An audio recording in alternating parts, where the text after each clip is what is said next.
Hello, my name's Tom, back talking about F1 Fantasy, and we're going into what is one of the best Grand Prix weekends of the year because it's Brazil, Interlagos, which is a great track, lots of overtaking, like more natural overtaking. Obviously, some of it's DRS assisted, but there just seems to be a lot of overtakes, and it's just kind of generally an exciting race to watch, so I'm looking forward to it. Another sprint weekend, hate them, love them, somewhere in between. Regardless, it's a sprint weekend, so for fantasy managers, that means extra points. So anyone with a few or one or two chips maybe left over, now would probably be a great time to use at least one of them. For example, the triple DRS boost or the autopilot, potentially limitless. Yeah, if you've got chips left, time's almost out. 3 races left of this season, 3 race weekends, and now would probably be a great time to use one of those remaining chips if you've got it. Before we get into team selection and chip usage, blah blah blah, have a quick look back on what happened in Mexico because it's like 2 days ago since recording, since the race happened as of the time of recording, and it already feels like ages ago. Maybe it's because of what happened with my team, which you can see on screen here, which I had from Mexico, and that involved having Sergio Perez in my team. Like many of you, I'm sure, were hurt yet again by the Mexican. Yet again, really, really, really frustrating. And ultimately, I think a lot of people, we're going to see his percentage ownership just plummet after yet another terrible performance. And I know a lot of people have been off Sergio Perez for quite a few weeks now. And unfortunately, it's just a lot of us, myself included, who can't see past, or at least haven't been able to up to this point, see past the fact that he is in a Red Bull, and also the fact that earlier on in the season he was literally winning races. So I think in my head, and probably a lot of your heads, it's just like, oh, but Sergio Perez, he's in the Red Bull. It's one of the best cars of all time, and Max Verstappen keeps winning races. Surely Perez is going to pick up form. He did well in Kota, therefore he's going to do well in his home race. We keep convincing ourselves that Sergio Perez is going to do well, and maybe it'll be next week, maybe this week. Just hold on one more week, and that patience, which so often pays off in fantasy, is just really hurting us this time round. Happened last time round with Fernando Alonso, where he kept showing promise in that Alpine in 2022, and he just kept getting random unluckiness and DNFs, and it's now it's Sergio Perez's turn around to make us all look like clowns, unfortunately. So for me personally, and probably for a lot of you, Sergio Perez is going to be out of here. Going into Sao Paulo, but I think some people still stick with him because they'll still be thinking like, oh, surely he's going to do well. But I've just had enough, to be honest, and I'll discuss my team selection in a second. But basically, I'm looking more for people I can trust as opposed to like ultimate car potential, which the Red Bull has. So that's it for me moaning about Sergio Perez for the time being. I'll be back for you, Sergio. But yeah, the rest of my team was pretty phenomenal actually. Yuki Tsunoda, budget driver king, all of a sudden really taken over the crown from Guan Yu Zhou over the last couple of weeks. 20-pointer, which could have been so much better as well. We could have been looking at another sort of 30-pointer or somewhere around that region if he hadn't had that collision with Piastri. Very unfortunate. When you're a fantasy manager and you see two of your assets colliding like that, you're just like, oh, please don't hit each other, boys. Play nicely. I want my points. So yeah, pretty upsetting to see Yuki Tsunoda sort of tumble back, but despite that, he still scored a whopping 20 points for the budget option, so definitely happy with that. And like I said, the rest of the team was phenomenal. Lando Norris was just absolutely brilliant. He's on an absolute rip of form at the moment, and he seems pretty undroppable for my teams, although I think some people have been considering... I sort of considered in a couple of team builds last week out of dropping Lando Norris. I just didn't think McLaren would be that great around Mexico, but the McLaren just continued to impress around tracks which we just didn't really expect that they would. Everyone's like, McLaren high-speed corners, and yet we come to Mexico where there's basically no high-speed corners, and look at what Lando Norris was able to achieve. So I think the McLarens are definitely just going to pretty much be a mainstay in my team for the rest of the season, for the final 3 race weekends. And then obviously you've got Max Verstappen, who's just Max Verstappen, just keeps on chugging along, 16 wins this season, another record broken, blah, blah, blah. So that's kind of it for my team from last week. We're going to get into team selection in just a second. But first... everyone seemed to kind of like this last week, so I kind of brought it back. Let me know in the comments if you like this bit. I'm going to bring back the violin for just a couple of people. Quite a few people did send in some sort of sad stories about what happened to them in Mexico. I've just picked 3 out just because they kind of made me feel like sorry for the manager of these teams. So I'm just going to quickly go through that, and then we'll get into the team selection. So yeah, let me know if you like this violin thing, because I think it's quite funny, but if you don't like it, then I can always get rid of it. So first up, we've got Kuna Galani, if I'm saying that right, removed Norris to get Perez. Oh, I've just been talking about how good Lando Norris is, and look at that, 48 points down to -10. But it gets worse, because not only did he use the triple DRS on Verstappen, great, he also put the 2 times on Perez. Just imagine if he'd stuck with Lando Norris and ignored Sergio Perez on his home race. It's, the violin plays for you, Kunal Gaglani. Next up we have the Prancing Ponies. So this is sent in from someone else that had this guy in his mini league, and it just made me kind of chuckle in a kind of I feel sorry for you kind of way. A mere 50 points for the entire team across the weekend. On paper this team doesn't look too bad. It doesn't look too bad. There's quite solid drivers in there. However, the Aston Martin's just not doing well at the moment. Perez with the big -20, and then just overall just a 50 pointer that deserves a violin. And then finally this week we've got Peter Brooks, who I'm not sure why you did this, but you did. 5 minutes before the deadline, used the final fixed chip, an important chip this season, to swap out Russell, an 18 pointer, for none other than Sergio Perez, -10. So that's it for the violin. Like I say, if you like the whole violin thing, then let me know. If you don't like it, I'll scrap it, but I think it's kind of funny just for every now and again. Anyway, so we get on to team selection for this week in Brazil, and this is what I'm left with, as we've just seen, coming out of Mexico. And hopefully my thoughts, as usual, will help reflect some of your thoughts and ideas and what you want to do for your teams. Obviously, budgets are kind of stretched. There's quite a range of budgets going on at the moment. I would consider my budget in the more top end, although I'm sure there are plenty of people with bigger budgets than me. But I think I'm kind of more top end on average from what I've seen in comments and on Twitter and everything. But, so take what I'm saying with a pinch of salt. Bear in mind the budget. Obviously, budget isn't the be all and end all. It's like, for example, a team like this, if you can't afford a team like this, you could like swap out Piastri for an Albon if you've got like 4 million less than me or whatever. Then you could quite happily do that. So yeah, but I'm going to be talking about my team and my thoughts. Like I said, hopefully that will reflect on you. So first of all, I can't wait to click on that X. Gone. Perez is gone. Okay, everyone breathe. We can all relax now a little bit easier. Perez is out the team. It's okay. Now, the question is, do we completely eradicate Sergio Perez? I'm sorry, Sergio, for being so harsh on you, but you have destroyed my soul over the past few weeks, so you're going to get the treatment today. Do we go the full whole hog and just completely eradicate Sergio Perez from our fantasy teams and go without Red Bull? Personally, I have considered this, and I'm still a little bit considering this, but I think it's a little bit too much to get rid of the Red Bull constructor, because I think, as we've seen through the season, the Red Bulls are just so strong. In fact, we can flip over to the old F1 fancy tools, and we see the Red Bull constructor down here. Even when Perez does poorly, as we've seen in Singapore, he didn't do great. Japan, DNF. Qatar, DNF'd in the sprint weekend. DNF in Mexico as well. Red Bull, because of Max Verstappen, is still scoring consistently around 50, 60 points on those weekends. And as long as the pain in the backside Sergio Perez actually finishes a race, then we're looking at 80 points plus for the Red Bull. And I just think that Max Verstappen is just too strong. So personally, I think dropping Red Bull constructor is probably not the best idea.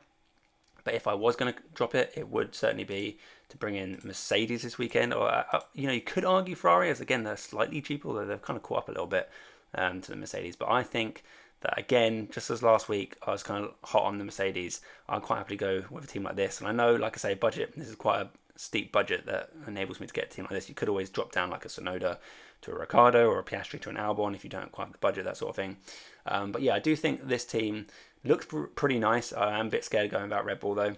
But Mercedes certainly do excel around this track for whatever reason, and Lewis Hamilton especially excels around this track. We've seen over the years that Hamilton just loves it around here. He's even like an honorary resident or whatever it is of Brazil, so he loves it around Brazil. And I definitely think that getting some sort of Lewis Hamilton coverage this weekend is certainly something that we should be considering quite seriously. And as you know, my last week's video on Mexico kind of revolved almost entirely around Mercedes are going to do well. Mercedes are going to do well. Get Mercedes in your team. And then I didn't listen to my own advice, and I ended up suffering because Lewis Hamilton got that P2. And I'm saying it again now. Mercedes are going to do well in Brazil. Mercedes are going to do well in Brazil. Like, please, for the love of God, I hope I go back and like listen to my own advice and get some Mercedes in, and just trust Mercedes. The trouble is with the Mercedes, it's so difficult to actually pick them because they never do that well in the practice sessions. Especially on Fridays, they're kind of languishing around P6, and Hamilton's had some trouble. He's gone a different direction with the setup. He's down in P12 after FP1. Doesn't look great, and then he goes to FP2. Have some interviews with George and Lewis. And, the balance wasn't quite right. The rear was slipping around a little bit. They always make it sound like it's dreadful. And then you come to the actual qualifier, and then suddenly, they're in the top 5. Okay, fair enough. And then the race comes along, and look, they've got really good race pace, and they're on the podium. Damn, should have picked him. Damn, never mind. And then next week comes along, we look at their practice times again. That Mercedes aren't that good, and we don't pick them again because someone like Sergio Perez has popped up in P4 or whatever on FP1, FP2, and suddenly you think, look, Sergio Perez looks good, and then we go with Sergio Perez or Carlos Sainz, whoever it is, and we just ignore the Mercedes because they're a little bit expensive. They don't look great in the practice sessions. We never end up putting them in our team, or at least I don't personally. This is me kind of venting about my own experience and thought process. But I'm trying to convince myself Mercedes have got to be a good option going into Brazil this weekend. They've got to be. Surely the track is going to suit them. And Lewis Hamilton just loves his track. And just like, I need to get in my head that whatever happens in FP1, because we've only got one practice session, so kind of whatever happens, I need to have a kind of clear idea about what I want going into that practice session, because the practice session isn't going to tell us a great deal. And going into that practice session, I think the Mercedes are a great pick. So I could certainly see myself going for a team like this if that one practice session we get ahead of the sprint weekend, Mercedes are actually doing well. Because the sprint weekend is always difficult with that one practice session. As we saw in COTA, I'm sorry to remind everyone of COTA because it was very painful for a lot of people, including myself at the 2 times on Lewis Hamilton. But we saw in FP1 that the one practice session they had before the deadline, before qualifying Parc Ferme, the teams don't have a lot of time to get the setup right, and Mercedes got it wrong with the ride height, which got them the disqualification. And I'm hoping that's not going to happen in Brazil. I'm sure they've learned from that, but it's still important to get. There's not a lot of time to get it right, so it's tough. It's tough to pick from what goes on in FP1. But the long and short of it, or the long story cut short, is I think going into the weekend, Lewis Hamilton and Mercedes should be good. So I'm considering this, but not heavily, because I think Red Bull is still going to be the best. So let's put Red Bull back in for a minute. What are the options past that? The options past that for me are just an obvious straight swap for George Russell. Perez gone, George Russell in. I wish I'd done that for Mexico, because I'd be 28 points up, which would have been fantastic. Probably would have got back into the top 100, which would have been lovely. But yeah, not to be on this occasion. So yeah, this could certainly be. This is an appealing team selection for me personally for a couple of reasons, and anyone else that can get to this team selection, because for me, it only uses one sub. I get to keep that core of McLaren, who are just really good, especially on a sprint weekend when I expect both Piastri and Norris to be in the points on both Saturday and Sunday. Having the triple up on McLaren seems great. Tsunoda in that AlphaTauri that's been upgraded also, and like I've already mentioned previously on this video, he's a bit of a budget king at the moment. He's kind of stealing that crown from Guan Yu Zhou at the moment. Although I'm a bit scared with Tsunoda's kind of hot-headedness, and Guan Yu Zhou seems a bit more steady and reliable, I would say. But you can't argue with the points that Tsunoda's bringing in each week at the moment. So he's a true budget breadwinner at the moment. But yeah, I like this team because only for me requires one free transfer, which means going into Las Vegas, which is the following race, which is quite an unknown track. We don't really know who's going to do well there. We have no history to go off. It's all a little bit like what's going on. Practice sessions will be important there. And we could see wanting to change our teams quite a lot. And anyone who doesn't have a wild card left, myself included, might need those 3 free substitutions to get ahead of the game there. And having that flexibility with the third extra free sub, just it opens up more opportunities, doesn't restrict me so much. Although -4 for a transfer isn't the be all and end all, and that would be one thing I would actually like to see changed going into 2024 season. But yeah, I do think that having that third sub just makes it a bit more appealing to change my team around a little bit. Of course, I could also, I've always spoke about Tsunoda. With my budget, I could actually stretch up to a Guan Yu Zhou, for example, or even like a Magnussen if I wanted, just about. But I think there's no reason to change. I think Tsunoda's just performed well the last couple of races. And like I say, I think it's a bit of a luxury transfer going from Tsunoda to Guan Yu Zhou. I don't think I need to do it. And in fact, Yuki Tsunoda is actually more expensive than Guan Yu Zhou. I've only just realised that because I've not really been paying attention to the pricing of the budget driver because I've not changed my budget driver recently. But yeah, that's kind of interesting that Tsunoda is now above Guan Yu Zhou. But I'm not surprised the last couple of weeks he's really hauled in the points. So yeah, this has got a really nice team. It gets some Mercedes coverage. George Russell in that kind of Perez slot that Perez has been holding for quite a while now through the season. So Perez is gone. Who do we replace with George Russell? You could also argue that the Ferraris might look good here. And I know on the whole simulator thing that I can't remember the guy's name. I'm sorry, the guy on Twitter that puts out the simulator like pace order ahead of the weekend has got Ferrari in second place. But then I don't know how much I trust that because he also had like Alfa Romeo as like the 5th or 6th best team on the simulator going into Mexico, and look how terrible they were. So I'm not sure exactly how reliable those things are. But anyway, the Ferraris could be decent around here. And they could also be, to be fair, the Ferraris could also be good around Las Vegas because of those long straights. We know the Ferrari's pretty good in a straight line. But so you could, argue that maybe instead of George Russell, you just kind of want to go Carlos Sainz and then kind of be a bit set up and in a good position to tweak things around going into Las Vegas. But I personally, if I'm going to have anyone in that slot, most likely it would be a Mercedes, so it could be George Russell. The alternative to this is using up my second free transfer and kind of restricting myself slightly more going into Las Vegas. And it means cutting out Piastri because unfortunately, if I want to get Lewis Hamilton in here, which would be the other option for the Mercedes, unfortunately for me, I'm so unfortunate, I'm so poor, so unlucky. I'm 0.1 away from Daniel Ricciardo just getting in here and just having a ridiculous team, to be honest. So anyone who's got 0.1 or more million pounds than me, sitting pretty. But I can't do that, so instead I'm gonna have to drop poor old Piastri most likely. I can't drop Lando Norris. I definitely can't drop Verstappen. Lando Norris is on absolute crazy form at the moment, just too good. So I'm not dropping him. So Piastri has to be the full guy in that case, and then the guy that comes in to replace him with just enough budget would be Alexander Albon. And again, I've just got enough budget for this with my 2 free transfers. But again, Albon's just been on such good form. He just keeps scoring double figures. In fact, let's have a look at F1 Fantasy Tools. Albon here, at the beginning of the season, not great. But then he got that upgrade around Canada, and ever since Canada, look what's happened ever since Canada. It's just been phenomenal, to be honest, for his price. Double figures, 8-8. Double figures. Okay, a minus 15 thrown in there, and then double figures. Alex Albon, not quite reaching the heights of Piastri in terms of what happened in Qatar with the 56 and everything, but nevertheless, Alex Albon, for his price, is actually performing extremely well, and he's just someone I trust. And trust is something I touched on at the beginning of the video when I was talking about Sergio Perez. I'm going to come back on it now. Looking at this team, maybe Yuki Tsunoda slightly less trustful than the rest of the drivers, but everyone else I completely trust, to be honest. And that's what I mean by, rather than looking at, I've been picking Sergio Perez the last few weeks because, he should be doing well, he's in the Red Bull, he should be P2, he should be doing this, he should be doing that. The truth is, I just don't trust Sergio Perez. He's on bad form, for whatever reason, I don't know what, but he's on bad form, he can't pull it together across the weekend, he's getting DNFs all the time. I don't trust him. So this team is really nice in my opinion because I trust the drivers. I trust Max, I trust Lando, I trust Lewis, I trust Alex. To some extent, I trust Yuki, although he does scare me a little bit, like what happened with Piastri in Mexico. But I do like this team because it makes me feel like quite comfortable picking them. And having Lewis Hamilton in my team for Brazil is also a great boon. And having him in my team as well, being at 25 million, means going into Las Vegas, although this team means I only have 2 free transfers for Las Vegas, because I have Lewis in my team, it means I can drop him down to any of the other guys, because I already have Verstappen, the most expensive driver in the game, and having the second most expensive driver in the game enables me to drop him down to whoever looks good for the practice sessions. So I think Lewis Hamilton is a great pick for multiple reasons, and price included.